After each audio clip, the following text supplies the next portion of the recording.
আসসালামু আলাইকুম। তো কালকে একটা ভিডিওতে আপনারা দেখছিলেন যে আমরা যে খামারের ফালাগুলো আছে ফালাগুলোর নিচে ঢালাই দিয়েছিলাম। তো ওই ঢালাইগুলো আজকে আমরা যে সাইডে টিন দিয়েছিলাম ওই টিনগুলো খুলে দেখবো যে ঢালাইগুলো কেমন হয়েছে। তো আপনাদেরকে দেখাই আজকে আমাদের ঢালাইগুলো মজবুত হয়েছে কিনা। তো এই যে আলহামদুলিল্লাহ অনেকটাই সুন্দর হয়েছে গোলগাল, মানে টিনের যে একটা মানে ডিজাইন থাকে ওই ডিজাইনটা মূলত উঠে গেছে এখানে, তো অনেকটাই সুন্দর লাগতেছিল। তো আমরা সাইডটা ফালার নিচে ঢালাই দিয়েছিলাম আর কি 1 ফুট করে। তো সাইডটা ফালার নিচে যে টিনগুলো আছে টিনগুলো এখন খুলতেছি।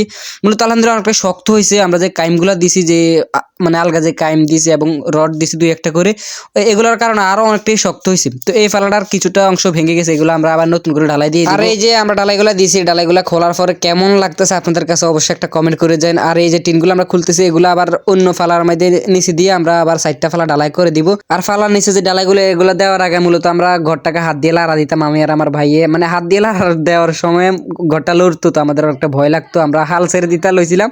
তো হাল আর সারি নাই, ইনশাল্লাহ চালিয়ে যাইতেছি, নিচে ঢালাই দিতেছে আপনাদের কথা মতো।